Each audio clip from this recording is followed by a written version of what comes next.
If you just glance at the news coming out of Canada today, you might see three totally separate stories: a trade deal, a big court decision, a crisis at the border. But if you look just a little bit closer, you start to see they're all really part of the same story: a country that's in a constant, really delicate balancing act. So, what can just one day in the life of a country tell us? Well, in this case, it shows us a nation trying to fix one relationship while at the same time another one is starting to unravel.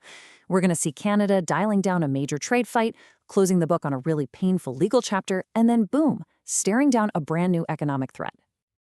All right, first up, let's talk about a big move to cool things down with the United States on the trade front. This is definitely the cooperation side of that balancing act we're talking about.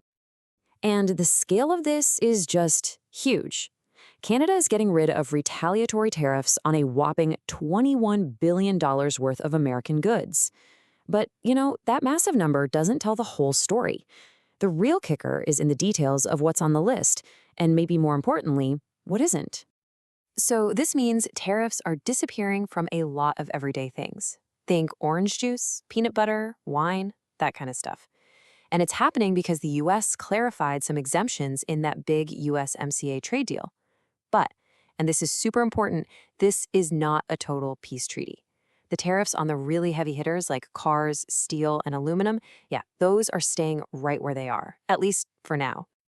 And hey, this isn't some far-off plan. It's happening, right now.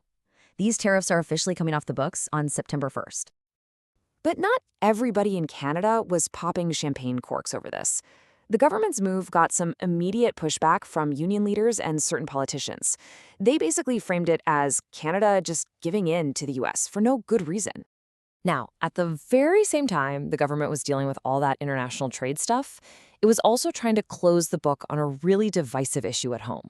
So, we're going to shift gears from trade to the courtroom. And the news here is blunt. No appeal. The federal government has announced it will not be appealing the not guilty verdicts in that massive Hockey Canada sexual assault case. So with this decision, that's it. The original ruling is final. Just to give you a quick recap of how we got here, the incident itself happened all the way back in June of 2018. The players were then acquitted just last month in July 2025. That started a 30-day clock for an appeal, and the government has now decided to let that clock run out. At the center of this legal battle, which has gone on for years, are these 5 former World Junior players. This decision really marks the definitive legal end to a process that's kept their names and careers in limbo for a very long time. So you might be asking, why no appeal? Well, it really all comes down to the original verdict. The judge, Maria Carosia, based her acquittal on what she called pretty significant concerns about the credibility and reliability of the woman's testimony. For prosecutors to win an appeal, they'd have to prove the judge made a legal error, and it looks like they just didn't see a way to do that. But even with this legal chapter now closed, the professional side of this story is far from over. None of the players are back in the NHL. One of them, Alex Formenton, is playing over in Switzerland, but the others are still unsigned.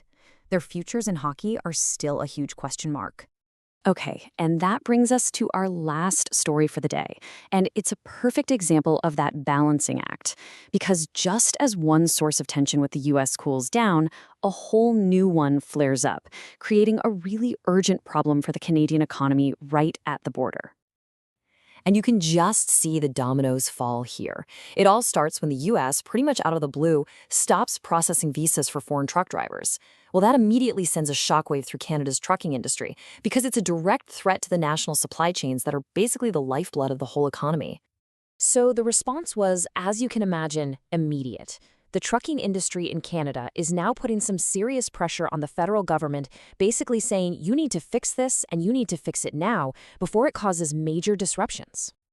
So let's pull all these threads together. We've got a tariff rollback, a final verdict in a huge case, and a new crisis on the border. This isn't just a random list of headlines. This is Canada's balancing act, happening live. I mean, think about it. On any given day, the Canadian government is trying to de-escalate one fight, bring closure to a painful national story, and at the same time, fend off a brand new economic threat from its most important partner. It's a perfect snapshot of that constant push and pull that really defines the challenges the country faces. So it leaves us with this big question, doesn't it?